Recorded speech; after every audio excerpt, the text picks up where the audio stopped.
2019 में prime minister Modi ने जब वो अपनी इलेक्शन कैंपेन कर रहे थे सेकंड टर्म के लिए, तो उनसे एक मजमे में सवाल हुआ था कि आप पाकिस्तान के साथ अच्छे ताल्लुकात क्यों नहीं बनाना चाहते। तो उन्होंने उसका बहुत ही फिनोमिनल और एक हिस्टोरिक जवाब दिया था, जो कि पाकिस्तान नेशन और एक स्टेट के मुंह पे तमाचा था। उनका जवाब ये था कि हम किससे बात करें। अगर हम सिविलियन से बात करते हैं तो वो कहते हैं कि हम आर्मी से पूछ के बताएंगे। अगर हम आर्मी से बात करते हैं तो वो कहते हैं कि हम आईएसआई से पूछ के बताएंगे। और अगर हम आईएसआई से बात करते हैं तो वो कहते हैं कि हम आर्मी चीफ से बात करेंगे। तो पाकिस्तान में वो कहते हैं कि आप हमें ये बता दें कि बात किससे करनी है, तो मैं खुद चला जाऊंगा बात करने के लिए। सो इससे हमें ये समझ आती है कि हाइब्रिड रिजीम जो है, जो कि आपने जब इमरान खान साहब की हुकूमत आई थी उसमें इस टर्म को बार बार सुना होगा। तो पाकिस्तान में किस कदर हाइब्रिड रिजीम अपने पंजे गाड़ चुका है। हाइब्रिड रिजीम होता क्या है? जिस तरह आपको मैंने एक मिसाल दी मोदी साहब की कि उन्होंने किस तरह से कहा, तो यही हाइब्रिड रिजीम होता है जहां पे यही नहीं पता होता कि फैसला करना किसने है, जहां पे सामने पपिट होते हैं और असल में जो जिम्मेदार होते हैं वो पीछे बैठे होते हैं, जहां पे पावर जो होती है वो किसी एक के हाथ में नहीं होती, कोई भी जिम्मेदारी लेने को तैयार नहीं होता, यूनिटी ऑफ डिसीजन नहीं होती। जिस इदारे की कॉन्स्टिट्यूशन में सुप्रीमेसी होती है उसको अंडरमाइन किया जाता है, यही हाइब्रिड रिजीम है। और पाकिस्तान में तो इवल्स फ्रॉम द रूट्स, यानी कि जो बुराइयां थी वो पाकिस्तान की जड़ों से हैं। अगर हम 1947 से लेके अभी तक इस चीज का मुतालिया करते हैं तो हमें पता चलता है कि 1947 में ही हाइब्रिड रिजीम स्टार्ट हो चुका था। उस वक्त के प्राइम मिनिस्टर लियाकत अली खान, जो पाकिस्तान के फर्स्ट प्राइम मिनिस्टर रहे हैं, उनके पास भी पावर्स नहीं थी। जो ज्यादातर पावर्स थी वो गवर्नर जनरल के पास थी, और प्राइम मिनिस्टर ने कभी भी गवर्नर जनरल का जो ट्रस्ट था उसको एंजॉय नहीं किया है। और उसकी सबसे बड़ी वजह उनके दरमियान इख्तलाफात थे। चले वो हुआ सो हुआ। उसके बाद जब गवर्नर जनरल कायद-ए-आज़म मोहम्मद अली जिन्ना की वफात हो गई, तो उसके बाद जब लियाकत अली खान के पास पावर्स आई, फिर उनकी भी आगे डेथ हो गई, उनको कत्ल कर दिया गया एक मजमे में, एक एहतजाज में। तो हमें पता चलता है कि उसके बाद भी ये जो हाइब्रिड रिजीम का एक सिलसिला था ये जारी रहा। पाकिस्तान के फर्स्ट मिनिस्टर की वफात के बाद या उनके कत्ल के बाद पाकिस्तान के जो गवर्नर जनरल थे नाज़मुद्दीन साहब, उनको पाकिस्तान का प्राइम मिनिस्टर बना दिया गया, और गुलाम अहमद साहब को या गुलाम मोहम्मद साहब को, जो कि एक ब्यूरोक्रेट थे और फालिज ज़दा थे, उनको पाकिस्तान का गवर्नर जनरल बना दिया गया। फिर हिस्ट्री ने देखा कि किस तरह से गवर्नर जनरल ने प्राइम मिनिस्टर्स को बिल्कुल ऐसे ही बदला जैसे नेहरू अपनी जो धोतियां बदलता था। और ये नेहरू की स्टेटमेंट भी थी कि इतनी तो मैं धोतियां नहीं बदलता हूं जितनी पाकिस्तान में प्राइम मिनिस्टर चेंज होंगे हैं। फिर हम देखते हैं कि मोहम्मद अली बोगरा, जो कि पाकिस्तान के सफीर थे, उनको बाहर से लाया जाता है और प्राइम मिनिस्टर बना दिया जाता है। फिर उसके बाद जब 1954 में जो पाकिस्तान की आइनसाज असम्बली थी उसने पाकिस्तान का कॉन्स्टिट्यूशन कंप्लीट कर लिया था, तो हम क्या देखते हैं कि उस वक्त के गवर्नर जनरल आइनसाज असम्बली को ही लिपेट देते हैं। और उसकी सबसे बड़ी वजह यही थी कि गवर्नर जनरल के जो कॉलोनियल वाले राइट्स थे उनको खत्म किया गया था, गवर्नर जनरल की जो पावर्स थी वो कम की गई थी। तो गुलाम मोहम्मद साहब उसको ही लिपेट देते हैं with the help of the general Ayub. फिर क्या होता है कि आर्मी की सरप्रस्ती में, आर्मी के हिसाब में मोहम्मद अली बोगरा साहब को एयरपोर्ट से लाया जाता है गवर्नर जनरल हाउस में, वहां उनसे इस्तीफा लिया जाता है और उसके बाद उनको दोबारा से प्राइम मिनिस्टर फिर से बना दिया जाता है, लेकिन एक नई कैबिनेट के साथ। और असेंबली को तो पहले से ही लिपेट दिया था। अब वो जो कैबिनेट थी उसमें जो वजीर दफा थे वो आर्मी चीफ के साथ साथ, यानी कि जनरल अयूब साहब वजीर दफा थे, वो आर्मी चीफ भी थे और वजीर दफा भी थे। तो आप देख सकते हैं कि हाइब्रिड रिजीम तो आपकी नस्लों से चलता आ रहा है। ये कोई नई टर्म नहीं है, ना कि पाकिस्तान के लिए कोई नया तजर्बा नहीं है। जब से पाकिस्तान बना है तो एक तजर्बा का ही बना हुआ है। यहाँ पे बहुत सारे तजर्बे हो चुके हैं। ये तो भी हम एक ही बात कर रहे हैं हाइब्रिड रिजीम के, जो अभी तक चलता आ रहा है, और इससे पता नहीं आगे क्या निकालने की कोशिश की जा रही है। चलिए जी, हम आगे चलते हैं, इसी चीज़ को कंटिन्यू करते हैं। फिर क्या होता है कि गुलाम मोहम्मद साहब को भी बाहर भेज दिया जाता है और सिकंदर मिर्ज़ा साहब नए गवर्नर जनरल बन जाते हैं।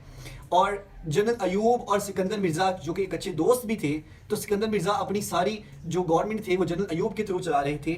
और फिर एक कॉन्सेप्ट पेश किया जाता है कंट्रोल्ड डेमोक्रेसी का, या फिर यहाँ तक कहा जाता है कि पाकिस्तानी अवाम जो है वो इतनी जाहिल है या इतनी अनपढ़ है कि वो डेमोक्रेसी को नहीं समझ सकते, इसलिए जो अनपढ़ हैं उनको ये हक नहीं होना चाहिए कि वो वोट करें। फिर जब अयूब साहब देखते हैं कि वो जी सिकंदर मिर्जा तो सब कुछ मेरे थ्रू चला रहा है, तो अयूब साहब 1958 में कू कर देते हैं और सिकंदर मिर्जा को बाहर भेज देते हैं, जिला वतन कर देते हैं। फिर यहाँ तक कि उनको पाकिस्तान में दफन होने की भी इजाज़त नहीं दी जाती। इसके बाद जनरल अयूब का दौर स्टार्ट होता है, वो बहुत सारे ओहदों के साथ पाकिस्तान के सदर भी बनते हैं और जिस तरह से जनरल अयूब ने कंपेन्स चलाई, जो इलेक्शंस नहीं होने दिए, वो सब हमारे सामने है। हिस्ट्री उसकी गवाह है कि किस तरह से वहाँ पे मिलिट्री ने डायरेक्ट रूल किया। फिर जो पाकिस्तान का एक सानिया हुआ था, एक इंसिडेंट हुआ था जिसमें पाकिस्तान जो ईस्ट पाकिस्तान था वो हमसे अलग हो गया। उसके पीछे भी जो मेन किरदार था वो हाइब्रिड रिजीम का ही था, क्योंकि जब मुजीबुर रहमान ने सीटें जीत ली थी और वो मेजॉरिटी में थे, तो जनरल याहिया का उनसे यही मुतालबा था कि मैं ट्रांजिशन ऑफ पावर तभी करूंगा जब आप मुझे सदर बनाएंगे। तो उन्होंने कहा था कि मुझे फुल डेमोक्रेसी चाहिए, किसी किस्म की कोई कंट्रोल डेमोक्रेसी नहीं चाहिए। तो सदर याहिया ने यहाँ पे फिर उनसे इनकार कर दिया और फिर याहिया साहब भुट्टो साहब के पास आ गए और भुट्टो साहब के महल में वो तकरीबन 8 से 9 दिन रहते हैं, जिससे बंगालियों में भी एक तशवीश की लहर दौड़ती है कि जो जीती हुई पार्टी है वो तो मुजीबुर रहमान साहब की है। यहाँ पे ये भी आपको बात बता दें कि 1968 में जनरल अयूब साहब को दिल का दौरा भी पड़ा था। तो जो उस वक्त के पावर ग्रैबर्स थे, जो जिनमें जनरल याहिया साहब भी थे या दूसरे जो जनरल्स थे जो पावर को ग्रैब करना चाह रहे थे, तो उन्होंने इस बात को सामने ही नहीं आने दिया था और सदर साहब गायब थे, किसी को नहीं पता था कि सदर हाउस में क्या हो रहा है। तो फिर वहां की फार्मेसी से पता चला था कि यस, सदर साहब को दिल का दौरा पड़ा है। तो पावर के लिए पाकिस्तान में किस तरह की गेम्स खेली जाती हैं, कैसे इस्लामाइजेशन आई आगे, उसके ऊपर भी हम बात करेंगे। लेकिन पहले हम ये देख लें कि भुट्टो साहब का जो रोल था, जो उनकी पावर थी, जो रेन था, उनका जो दौर था, वो यकीनन हाइब्रिड नहीं था। लेकिन भुट्टो साहब जो जमहूरियत के साथ सिंसियर नहीं थे, उन्होंने आर्मी के थ्रू ही मुल्क चलाने की कोशिश की और उसकी एक वाज़िया मिसाल है जब उन्होंने बलूचिस्तान में एमरजेंसी लगा दी थी और वहाँ पे जो आर्मी को फ्री हैंड दे दिया था, जिसके नतीजे में हम आज भी बलूचिस्तान इंसर्जेंसी को भुगत रहे हैं। भुट्टो साहब के जहाँ हमाकतें थी वहाँ कुछ अच्छे काम भी थे, लेकिन भुट्टो साहब का भी जो दौर था वो इख्तिताम हुआ और फिर से एक दफ़ा मिलिट्री ने डायरेक्ट रूल करना स्टार्ट कर दिया जनरल ज़िया की शक्ल में। जनरल ज़िया भी इसी हाइब्रिड रिजीम की एक कड़ी थी और हम देखते हैं कि जनरल ज़िया ने जो भुट्टो की हुकूमत का, एक मुंतखब प्राइम मिनिस्टर की हुकूमत का जो तख्ता पलटा था, जो कि डेफिनेटली उन्होंने इस मुल्क के साथ गद्दारी की थी। फिर उन्होंने एक यहाँ पे जो इस्लामाइजेशन की वेव लेके आए, उसकी जो नताइज हैं, जो कॉन्सिक्वेंसेस हैं, जो इम्पैक्ट्स हैं, वो आज तक हम भुगत रहे हैं और शायद आने वाली हमारी नस्ल भी भुगतेगी, जिसमें हम देख सकते हैं कि किस तरह से हमारी औरतें अगर वो सिर्फ और सिर्फ हलवा लिखा हुआ एक लिबास के ऊपर बाहर चले जाएं तो किस तरह से उनको वो हजूम, वो भेड़िए मारने को दौड़ते हैं। तो ये सारी की सारी जो करामतें हैं ये जनरल ज़िया के दौर से मिलती हैं कि जनरल ज़िया के साथ साथ जो उस वक्त के पॉलिटिशियंस थे, स्पेशली जो पीएनए के पॉलिटिशियंस थे, वो भी इसमें उतना ही रोल प्ले करते हैं जितना जनरल ज़िया ने किया। उनको इकट्ठे भी जनरल ज़िया ने किया था और जनरल ज़िया की जो बी टीम थी वो जमात इस्लामी थी, जो आज आपके सामने जमहूरियत के अलंबरदार बने होते हैं। आज आप साजुल हक से कहें कि आप उन लोगों से जिन्होंने जनरल ज़िया का साथ दिया था या जिन्होंने मार्शल लॉ को सपोर्ट की थी, आप उन लोगों से ऐलान बरात करें तो वो कभी भी नहीं करेंगे। यहाँ पे जो भी गेम करवाई जाती है वो सिर्फ और सिर्फ हम जैसे आम लोगों को बेवकूफ़ बनाने के लिए होती है। तो इसी तरह से जो आर्मी भी जिन्होंने डायरेक्ट रूल किया वो भी आके यही कहते थे कि मेरे अजीज हम वतनों, हमने मुल्क के वसी तर मफाद में ये हुकूमत संभाली और इससे पहले फलां फलां फलां ये जो चीज़ें थी हो रही थी, जबकि ये सब झूठ होता है। जो उससे पहले जितना भी मुश्तिल जलाओ गहराव हो रहा होता है, जो भी प्रोटेस्ट हो रहे होते हैं, वो सारे के सारे आर्मी के प्लान किए हुए होते हैं। हिस्ट्री इन तमाम चीज़ों की गवाह है। आप सैकड़ों बुक्स इसके ऊपर लिखी गई हैं, आप उठा के देख लें आयशा जलाल को, मसूद साहब को, कि एक इलेक्टेड गवर्नमेंट को, एक गवर्नमेंट को डिस्टेबलाइज करने के पीछे पाकिस्तान की जो मेन इस्टेब्लिशमेंट के किरदार हैं, जो इसके फिर उसके साथ पॉलिटिशियंस जो होते हैं ऑपोजिशन में, वो उनके साथ देते हैं, वो मिलकर उनको डिस्टेबलाइज करते हैं हुकूमत को, जिसकी वजह से आज हम इस नहज के ऊपर खड़े हैं। फिर उसके बाद हम देखते हैं कि जनरल ज़िया का दौर जो इख्तिताम पजीर होता है, और वो उनकी शहादत तो मैं नहीं कहूँगा क्योंकि ये तो शहीदों की एक तरह से तजलील होगी कि अगर मैं उनको शहीद कहूँगा, क्योंकि वो मारे गए, वो मर गए, उनको कत्ल किया गया, बाद में जो कुछ हुआ, ये जो भी कॉन्स्पिरेसी थ्योरीज आती हैं हमें उससे कोई लेना नहीं, लेकिन उनकी डेथ हुई। फिर उसके बाद हम देखते हैं कि बेनजीर भुट्टो, उनको जिस तरह से आज शहबाज शरीफ साहब को हुकूमत मिली है, ऐसे ही 2 दिसंबर 1988 में बेनजीर साहिबा फर्स्ट टाइम प्राइम मिनिस्टर बनती हैं और ये एक हिस्टोरिक मोमेंट था। मगर उनकी हुकूमत को जनरल हमीद, जनरल बेग, इन्होंने नहीं चलने दिया। आए दिन कोई ना कोई क्लैश ये खड़ा कर देते थे। अब वो पूरा का जो उनका कोई 2.5 साल का जो उनका जो टेन्योर है आप निकाल के देख लें, हर आए दिन कोई ना कोई कॉन्स्पिरेसी थ्योरी चल रही होती थी, कोई प्रोटेस्ट चल रहा होता था। फिर उसके बाद एक और इतिहाद बनाया जाता है और उस इतिहाद के तहत जो आजकल नवाज शरीफ साहब जो जमहूरियत के नंबरदार बने हुए हैं, उनको आर्मी एक नया प्राइम मिनिस्टर बना देती है और उस वक्त जो सदर थे गुलाम इसहाक खान, उनकी मदद से बेनजीर हुकूमत को डिसॉल्व कर दिया जाता है, असम्बलियाँ डिसॉल्व कर दी जाती हैं। तो फिर नवाज शरीफ साहब जब फर्स्ट टाइम प्राइम मिनिस्टर बनते हैं, यानी कि 1 नवंबर 1990 को नवाज शरीफ साहब फर्स्ट टाइम प्राइम मिनिस्टर बनते हैं और फिर 1993 में भी नवाज शरीफ को भी उसी तरह से हटाया जाता है जिस तरह से बेनजीर को हटाया गया था गुलाम इसहाक खान साहब की मदद से ही। तो ये हाइब्रिड रिजीम तब से ही चलता आ रहा है। फिर इसी तरह से हम देखते हैं कि दोबारा से बेनजीर साहिबा प्राइम मिनिस्टर बनती हैं और जिस तरह आपसे हम पहले बता चुके हैं कि जिस तरह आजकल शहबाज शरीफ साहब की हुकूमत है, बेनजीर साहिबा को भी ऐसी ही हुकूमत मिली थी। उसमें भी जो पावरफुल हल्के थे, जो मुक्तदर हल्के थे, जिनको हम खलाई मखलूक के नाम से भी जानते हैं, उन्होंने कहा था कि जो मेन मिनिस्ट्रीज होंगी उस पर हमारे बंदे बैठेंगे। जिस तरह आपने देखा होगा कि शहबाज शरीफ साहब के जो इस वक्त वजीर खजाना है या फिर जो वजीर दाखिला हैं, वो किन के बंदे हैं? वो खलाई मखलूक के बंदे हैं। फिर फर्दर हम देखते हैं कि फिर दोबारा से नवाज शरीफ साहब की हुकूमत आती है और उसके पीछे भी आर्मी का एक मेन रोल होता है जो वो प्ले करते हैं। और 1999 में दोबारा से आर्मी अपने डायरेक्ट रोल में सामने आ जाती है और एक इलेक्टेड गवर्नमेंट को दोबारा से तख्ता उलट के उसको घर भेज दिया जाता है और फिर जिस तरह से मुकदमे चलते हैं वो हम सब जानते हैं। और जिस भी हुकूमत को, जिस भी पार्टी को जब हटाया जाता है पावर में से, तो फिर उनको क्रश करने के लिए करप्शन, कॉन्स्पिरेसी थ्योरीज या मर्डर केसेस के इस तरह के बहुत सारे मुकदमों में उनको उलझा दिया जाता है ताकि वो जो अवाम हैं उनको वो मैसेज नहीं पहुंचा सके। और फिर हम देखते हैं कि जब मुशर्रफ साहब डायरेक्ट रूल में आते हैं, आर्मी डायरेक्ट रूल में आती है, तो वो एक दफ़ा फिर से अमेरिका की गोद में जाके बैठ जाते हैं जिस तरह से जिया ने किया था और उसका जो खमीजा है वो हमें आज तक भुगतना पड़ रहा है। यहाँ पे ये बता दें कि जो भी हिस्टोरिकल मोमेंट्स आए हैं वो सिविलियन गवर्नमेंट्स के में ही आए हैं, चाहे जिस तरह की भी गवर्नमेंट्स थी, लूली लंगड़ी जिस तरह की भी जमहूरियत यहाँ पे चल रही थी, ये उन्हीं के तहत आए हैं। पाकिस्तान की तारीख में अगर कोई हिस्टोरिक मूवमेंट आया है जो सबसे अच्छा हिस्टोरिक मूवमेंट है स्पेशली इंडिया और पाकिस्तान को लेके, तो वो जब वाजपेयी साहब इंडिया से पाकिस्तान आए थे और मीनारे पाकिस्तान में खड़े होके उन्होंने ये दावा किया था, ये क्लेम किया था कि हम इंशाल्लाह अच्छे कॉन्फ्लिक्ट्स, ये जो अच्छे ताल्लुकात के साथ चलेंगे और अपनी कॉन्फ्लिक्ट्स को रिजॉल्व करेंगे। और कश्मीर की भी बात हुई थी, लेकिन पीछे से चूंकि हमारी जो आर्मी थी वो खुद को सुप्रीम समझ रही थी, हमारा आर्मी चीफ खुद को सुप्रीम समझता है प्राइम मिनिस्टर से, तो उन्होंने सियाचिन वाला जो कारगिल वाला मामला था वो स्टार्ट किया हुआ था और उस वक्त के प्राइम मिनिस्टर को इस चीज़ का आइडिया ही नहीं था।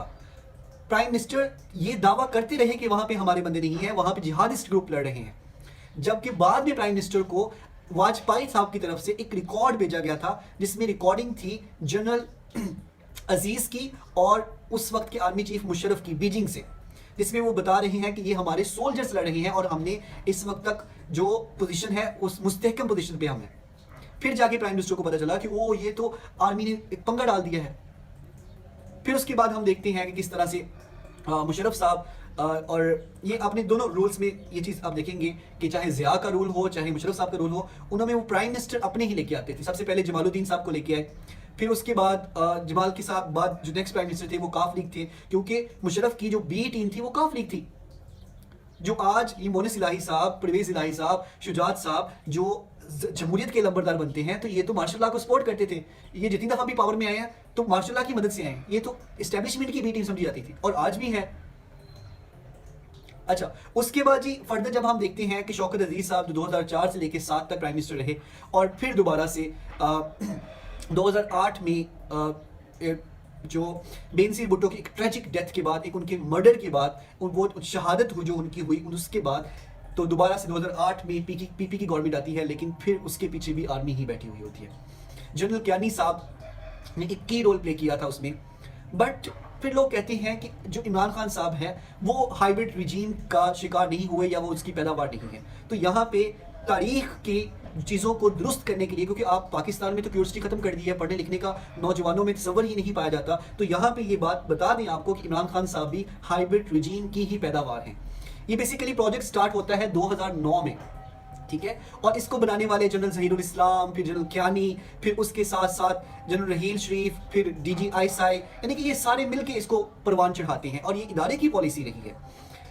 बट ये हुआ क्यों था? क्योंकि डेफिनेटली PMLN ने और PP ने, चाहे वो हाइब्रिड रिजीम की पैदावार थी, एक अपनी ओरिजिनल स्पोर्ट बेस अवाम में बना ली थी और फिर उन्होंने मिसाक जमहूरियत भी कर दिया। और फिर यहाँ तक कि जरदारी साहब ने 18 अमेंडमेंट, जो 18वीं तरमीम जिसको बोली जाती है, वो भी पास करवा दी और उसमें जो 58(2) भी था, यानी कि जो सदर की इख्तियारात थे, वो भी उठा के प्राइम मिनिस्टर को दे दिए। फिर उसके साथ साथ जो सूबे थे उनको ऑटोनोमस कर दिया, फेडरेशन को स्ट्रॉन्ग कर दिया। तो ये तो चीज़ हम नहीं बर्दाश्त कर सकते कि हमारी ही बनाई हुई चीज़, हमारी ही बनाई हुई पार्टियां, एस्टेब्लिशमेंट कहती है कि हमारी ही बनाई हुई पार्टियां किस तरह से हमारे ही अगेंस्ट जा सकती हैं। तो फिर तब स्टार्ट होता है इमरान खान प्रोजेक्ट, तीसरी पावर को लाने के लिए। आप जो फॉरेन फंडिंग केस है वो 2009 से ऑनवर्ड चल रहा है, जबकि 2009 में तो इमरान खान साहब के पास एक भी सीट नहीं थी। तो जिस पार्टी के पास एक भी सीट नहीं है उसको फंडिंग क्यों मिल रही है बाहर से? चलो एक दो ओरिजिनल सपोर्टर्स ने कर दिया कि किसी ने $5 भेज दिए, $10 भेज दिए, लेकिन मिलियंस ऑफ डॉलर्स कौन भेजता है? तो इसका मतलब ये था कि इसको फंडिंग करवाई गई थी, प्रोजेक्ट पे पैसा इन्वेस्ट किया गया था और किसकी तरफ से किया गया था? एस्टेब्लिशमेंट की तरफ से किया गया था, सिर्फ और सिर्फ PP और PMLN को काउंटर करने के लिए। फिर 2011 में जो इमरान खान साहब का जलसा था, क्या वो इमरान खान साहब की मकबूलियत के लिए जलसा था? नहीं, वो इमरान खान साहब का जलसा कामयाब करवाया गया था, वहां पे बंदे लाए गए थे, बंदे मौजूद नहीं थे वहां पे। फिर उसके बाद जितना एयर टाइम इमरान खान साहब को मिला है उतना किसी को भी नहीं मिला, जितना प्रोपेगेंडा इमरान खान साहब के लिए किया गया उतना किसी के लिए भी नहीं किया गया। आज आप इमरान खान साहब को रेजिस्टेंस की अलामत देखते हैं, जमहूरियत की अलामत देखते हैं, जबकि ये भी उसी फैक्ट्री की पैदावार है, वहीं से प्रोड्यूस होके आए हैं। फिर यहाँ पे एक चीज और भी बता दें कि एयर टाइम्स में इमरान खान साहब को 316 इंटरव्यू मिले थे, जो कि आज तक किसी भी प्राइम मिनिस्टर को भी नहीं मिले। 2013 में हम देखते हैं कि नवाज शरीफ साहब दोबारा से तीसरी दफा प्राइम मिनिस्टर बनते हैं और फिर 2014 में धरने करवा दिए जाते हैं। आपको क्या लगता है कि ये धरने किसने करवाए थे?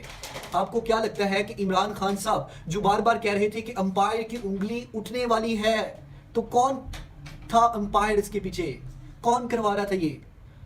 तो जनाब ये इस्टेब्लिशमेंट ही थी जिसकी गोद में उस वक्त इमरान खान साहब बैठे हुए थे और एक और बाबा जी आए थे जो कनाडा से चल के आए थे अपने शहीदों का जो मॉडल टाउन सानिया था उसका इंसाफ लेने के लिए, जबकि उसके बाद आपको वो इमरान खान साहब की हुकूमत में नहीं नजर आए होंगे, ठीक है।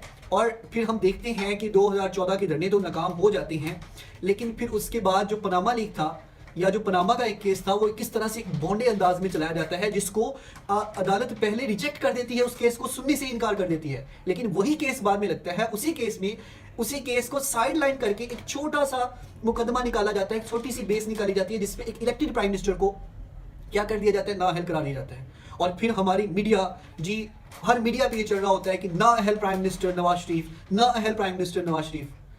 तो हमारा तो अपना रवैया ही जमहूरी नहीं है, हम तो खुद ही डिक्टेटर हैं, हर पर्सन ही डिक्टेटर है यहाँ पे। तो जमहूरियत के लिए जमहूरी रवैया बहुत ज़रूरी है। फिर उसके साथ साथ हम देखते हैं 2018 में हमारे जो एक चहीते लीडर थे जिनको हम जमहूरियत की का अलंबरदार समझते हैं, ठीक है, वो पावर में आ जाते हैं और कहते हैं, जो उससे पहले वो कहते रहे हैं कि मैं कभी भी एक पपेट प्राइम मिनिस्टर बनना नहीं पसंद करूंगा और अगर मैं बन भी गया तो मैं कभी भी बाद में आर्मी को ब्लेम नहीं करूंगा। फिर हमने देखा कि किस तरह से एक और हाइब्रिड रिजीम का जब तजर्बा हुआ तो वो भी नाकाम हुआ और इमरान खान साहब, वही इमरान खान साहब जो उनके चहीते थे, वो आवाम में आते हैं और आके कहते हैं जी कि मैंने तो आर्मी ने कुछ कर नहीं देता। वही इमरान खान साहब जो अपनी हर बात पे यूटर्न ले लेते हैं, जो कहते हैं कि ये बड़े लीडर की निशानी होती है, वही इमरान खान साहब जिनकी मेन ताकत सिर्फ एक रहा है कि प्रोपेगेंडा और इस्लामी टच, और आज भी वो उसी को लेके चल रहे हैं और आम लोगों को बेवकूफ़ बना रहे हैं। जो उनका क्रेडिट है उससे मैं कभी भी उन पीछे नहीं हटता कि उन्होंने बहुत सारे लोगों को अवेयरनेस जरूर दी है, लेकिन वो अवेयरनेस अभी पूरी नहीं है। अवेयरनेस ये नहीं होती, क्यूरियोसिटी ये नहीं होती कि आप अपने मुखालिफ से सवाल करें। मुखालिफ से तो हर कोई सवाल करता है, अवेयरनेस ये होती है कि आप उस पर्सन से सवाल करें जिसको आप पसंद करते हैं, उससे पूछें कि भाई आपने ये 3.5 साल जो 4 साल की हुकूमत की इसमें ये काम क्यों नहीं किए। इस तरह से जो इमरान खान प्रोजेक्ट था वो भी नाकाम हो जाता है और आज हम देखते हैं कि इमरान खान साहब जेल में है। फिर एक नया प्रोजेक्ट पीडीएम की सूरत में स्टार्ट किया जाता है जिसमें जो खादमे आला जो थे पंजाब के वो पाकिस्तान के खादमे आला बन जाते हैं और एक दफ़ा फिर से वो पहली दफ़ा तो इलेक्ट हुए और उन्होंने तकरीबन कोई 1.5 साल की मुद्दत पूरी की। फिर उसके बाद 2024 के इलेक्शंस में जिनको दादरी ज़दा इलेक्शन भी कहा जाता है, जो कि पाकिस्तान की तारीख में आज तक सिर्फ एक इलेक्शन के अलावा कोई भी इलेक्शन फेयर नहीं था और वो इलेक्शन था जिसमें मुजीबुर रहमान शामी साहब जीते थे। सॉरी शामी नहीं, वो बंगाली साहब जीते थे। जो 1970 के इलेक्शन थे वो सिर्फ वो थे फेयर इलेक्शन। उसके बाद से तक जो 12 इलेक्शन हो चुके हैं, यानी कि उसके अंदर कोई एक भी फेयर नहीं था। बट यहाँ पे बात ये नहीं है कि इसका ये प्रॉब्लम चलती आ रही है जब से पाकिस्तान बना है। बात ये है कि इसका सोल्यूशन क्या है।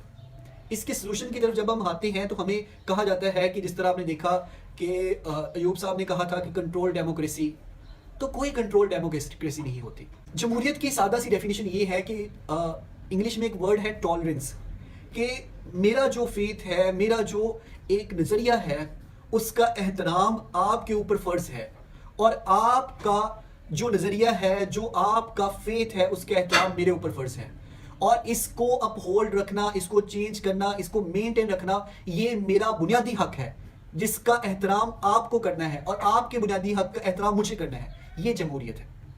आप जिसको मर्जी वोट करें, ये जमहूरियत है। यहाँ पे ये नहीं सिखाया जाए कि अगर इस्टेब्लिशमेंट एक पार्टी के हक में होगी है तो उसको वोट कर दें। आप ये नहीं चलेगा या फिर ये नहीं होना चाहिए कि जिसके लिए मुक्तदर हल्के चाहे अवाम उसको सपोर्ट करे, तो ये तो सोल्यूशन नहीं रहेगी। इसका एक सादा सा सोल्यूशन है और वो ये है कि तमाम पार्टीज को, तमाम जो पॉलिटिकल फोर्सेस हैं, चाहे वो जिस तरह की भी हैं, तमाम पॉलिटिकल फोर्सेस यही इस्टेब्लिशमेंट के दरवाजे से ही गुजर के आई हैं। तो तमाम पॉलिटिकल फोर्सेस इकट्ठे हों, एक ग्रैंड डायलॉग किया जाए, उसमें इंस्टीट्यूशंस को भी बुलाया जाए, इनके हेड्स को भी बुलाया जाए और उनसे कहा जाए कि भाई अपनी अपनी डोमेन में रह के काम करें। और जो ये कॉन्स्टिट्यूशन में होना चाहिए कि जो भी पार्टी अगर उसके जो रवाबित हैं वो इस्टेब्लिशमेंट से पाए गए या किसी भी इंस्टीट्यूशन से पाए गए सिर्फ इसलिए कि उन्होंने ये काम किया या पावर के लिए वैसा कर रहे हैं, तो उस पार्टी के अगेंस्ट 6 यानी कि गद्दारी का मुकदमा चलना चाहिए। और इसी तरह से जितने भी जो भी मार्शल लॉ हो चुके हैं पाकिस्तान में, उनसे भी ऐलान बरात और उनके जो उनमें मेन किरदार थे उनको भी हिस्टोरिकली शहीद का जो एक उनसे एजाज है वापस लिया जाए और उनको बताया जाए लोगों को कि ये जो थे ये कल्प्रिट थे, ये कोई हीरो नहीं थे, उनको हीरो बना के पेश नहीं किया जाए, तभी जाके हम इस प्रॉब्लम को टैकल कर सकते हैं।